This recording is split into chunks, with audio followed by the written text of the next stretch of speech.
आदरणीय सभापति जी, मैं आपका आभारी हूं। आपने संक्षिप्त में मेरे बायोडाटा का भी जिक्र किया और मुझे गर्व है, मैं कांग्रेस से ही चुनकर आया था, इसमें कोई संदेह नहीं है।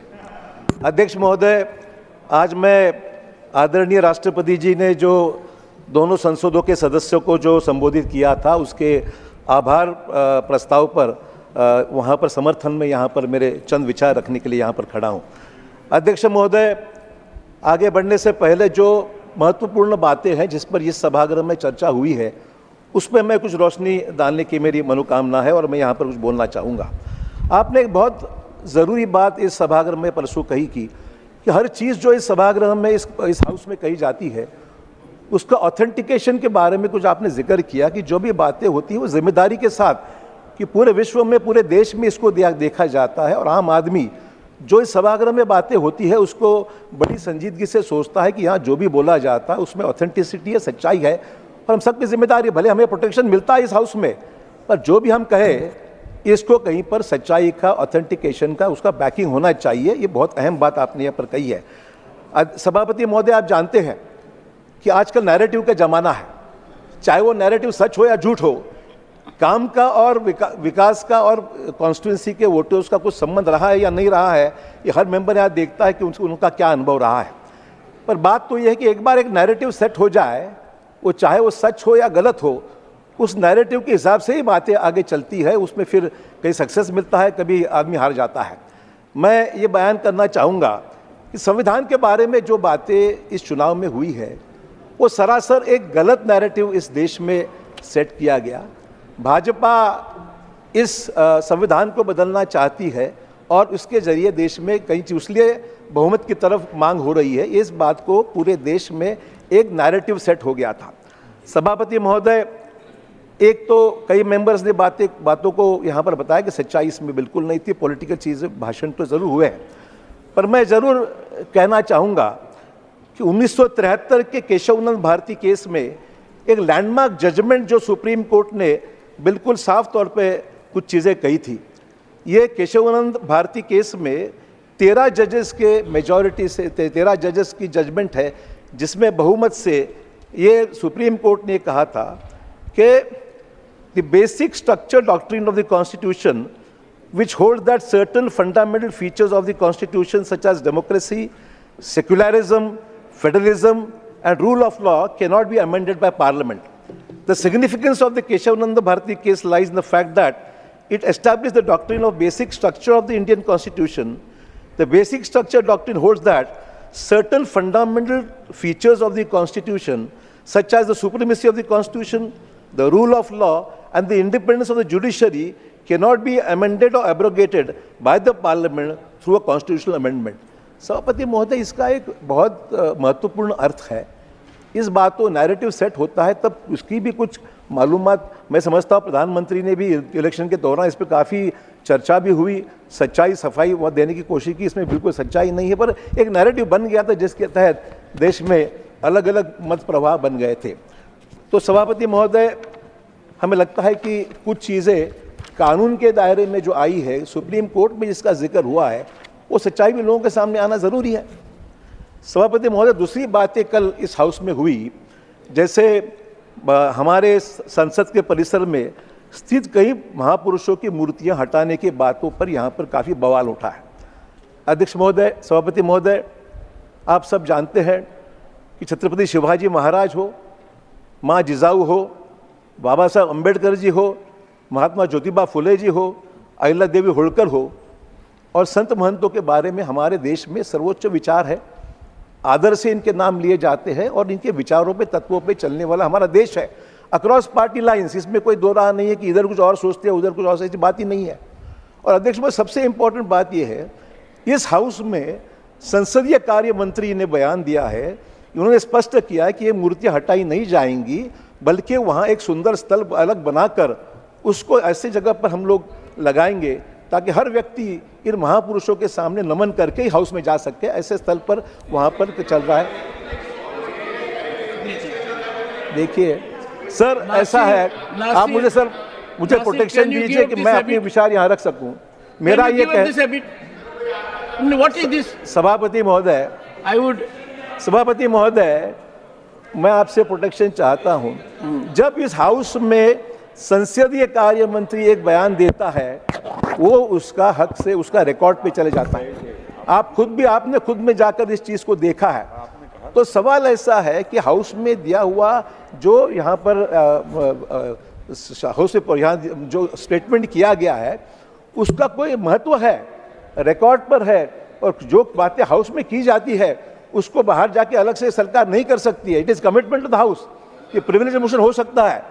तो अध्यक्ष महोदय, ये बातें यहाँ पर हाउस में करके लोगों को गुमराह करने की बात जब होती है, तो सभापति महोदय बड़ा दुख होता है कि इसमें पार्लियामेंट्री प्रोसीजर्स का मामला है। इसमें आपने हाउस में जरूर इस बात को दोहराना चाहिए कि इसका इम्प्लीमेंटेशन जरूर होगा। सभापति महोदय, नीट के बारे में यहाँ हाउस में चर्चा काफ़ी हुई।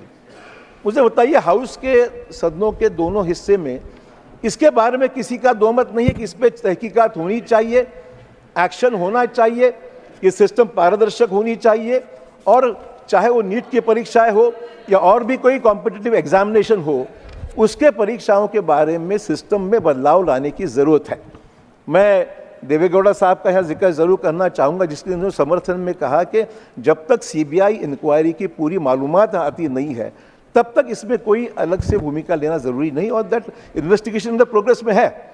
पर मुझे ये समझ नहीं आता है कि इसके बारे में जैसे सरकार समर्थन कर रही है कोई बात का, ऐसा जो चित्र निर्माण किया जा रहा है वो बिल्कुल सरासर गलत है। इसमें पूरी तहकीकात होनी चाहिए और जो कल्प्रिट्स है उस पर एक्शन होना ही चाहिए। इसमें किसी का, अध्यक्ष सभापति महोदय, अलग भूमिका नहीं है। पर सभापति महोदय, ये भी सच है कि ऐसे इंसिडेंट्स जो देश के कई राज्यों में हो रहे हैं, उसके वजह से पालक, छात्रों के पेरेंट्स जो है, छात्र है, उनके बौद्धिक दिमाग पर बहुत तनाव पड़ता है। यदि आप नीट या जेईई के पास नहीं करते हैं तो जीवन व्यर्थ है, ऐसी तरीके की एक भावना स्टूडेंट्स से निर्माण हुई है। बड़ा मानसिक संतुलन खोने की बातें होती है। तो अध्यक्ष सभापति महोदय, बात ये है, इस पे बहुत गहराई से चर्चा भी सदन में होने की आवश्यकता है और इसके ऊपर सरकार ऐसा ठोस कदम उठाए। और मैं समझता हूँ भारतीय जनता पार्टी के संकल्प जो पत्र है, इसमें भी इसका जिक्र किया गया है कि सरकारी भर्ती तथा शिक्षा संस्था की परीक्षाओं में पेपर लीक और अनियमितता के बारे में रोकने के बारे में सख्त कानून बनाने के बारे में मैनिफेस्टो में बीजेपी ने इसका जिक्र किया है। तो इसके बारे में किसी की दो राह नहीं है कि निश्चित तौर पर ये ज़रूरी है और अहम सवाल आज लोगों के सामने है। सभापति महोदय, राष्ट्रपति जी ने केवल अपने जो उन्होंने स्टेटमेंट किया है, जो उन्होंने भाषण किया है, इसमें केंद्र के पिछले 10 सालों का लेखा जोखा संसद के सामने रखा है और आने वाले समय का रोड मैप पे उन्होंने उसका जिक्र किया है कि किस तरीके से जो संकल्प किया है उसको अचीव करने के बारे में क्या दिमाग में उनके बातें और सरकार क्या करने जा रही है, उसका भी रोड मैप एक तरीके से उन्होंने यहाँ पर जिक्र किया है। सभापति महोदय, आज देश में सबसे बड़ा चुनाव, देश में सबसे बड़ी डेमोक्रेसी इस दुनिया में जो तो भारतवर्ष में है और भारतवर्ष की डेमोक्रेसी के इस चुनाव को बड़े नज़दीक से, करीब से लोग देख रहे हैं। किस तरीके से इसका जो चैलेंजिंग टास्क था, जो हमारे सामने, पूरी दुनिया के सामने उत्सुकता थी कि ये देश का चुनाव किस तरीके से संपन्न होगा, और इस चुनाव में 64 करोड़ 20 लाख लोगों ने सहभाग लिया है। लोकतंत्र के सर्वोच्च अधिकार का प्रयोग 64 करोड़ लोगों ने यहाँ पर किया गया है। देश भर में तकरीबन 66% लोगों ने वोटिंग की है। मैं समझता हूँ 66% भी हो तो वोटिंग ज़्यादा होने की आवश्यकता थी, इसमें कोई शक नहीं है। और प्रॉब्लम ये है कि जो इलेक्शन कमीशन ने जो शेड्यूल सात लगातार जो उन्होंने 7 शेड्यूल अलग अलग अनाउंस किए थे, उसमें सभापति महोदय वीकेंड्स बड़े पैमाने पे थे। तो वीकेंड्स पे लोग छुट्टियां मनाने चले गए, कोई काम के लिए निकल गया। तो ये इसमें ज़रूर कोशिश होनी चाहिए कि चुनाव जब होता है तो वर्किंग डेज का ध्यान में रखते हुए कुछ होता है तो शायद उसका परसेंटेज पे असर हो सकता है। जम्मू और कश्मीर के इलेक्शन के बारे में जिक्र हुआ। जम्मू कश्मीर में रिकॉर्ड ब्रेकिंग वोटिंग हुआ है। 5 लोकसभा सीटों के लिए 58% वोटिंग हुई है और पिछले 35 साल में सबसे बड़ा यह आंकड़ा है कि वोटिंग वहाँ पर लगभग 58% हुई है। 2019 के लोकसभा चुनाव में 44% वहाँ पर वोटिंग परसेंटेज हुआ था।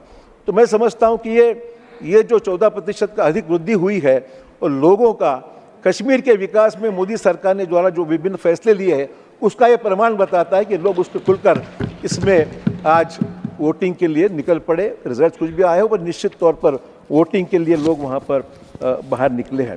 तो सभापति महोदय, आज इंफ्रास्ट्रक्चर की बातें हुई, रोड, रेलवेज, एयर कनेक्टिविटी, सब के बारे में बहुत बड़े पैमाने पर अच्छी बातें लोगों ने की है और मैं समझता हूँ ये प्रशंसनीय है कि देश का इंफ्रास्ट्रक्चर एक अच्छा शेप ले रहा है और उसमें रोड की अचीवमेंट हो, रेलवेज की जो कनेक्टिविटी हो, बुलेट ट्रेन की बातें हो रही है।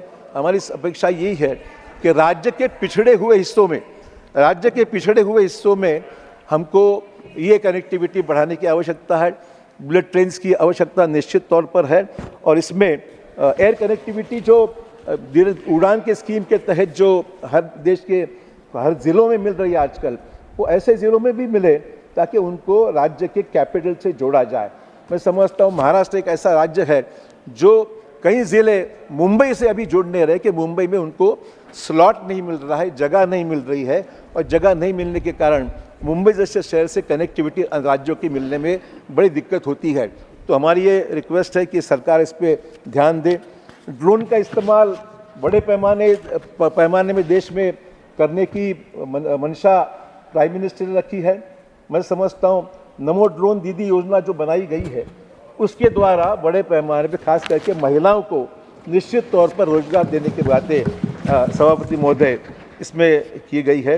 और किसानों के बारे में भी जो हम लोगों ने मिनिमम सपोर्ट प्राइस जो सरकार ने अनाउंस की है वो निश्चित तौर पर एक अच्छा कदम है। आज सपोर्ट प्राइस के बारे में लोगों में किसानों सबसे बड़ा प्रॉब्लम जो ग्लोबल वार्मिंग का आ रहा है वो किसान उससे बड़ा परेशान है।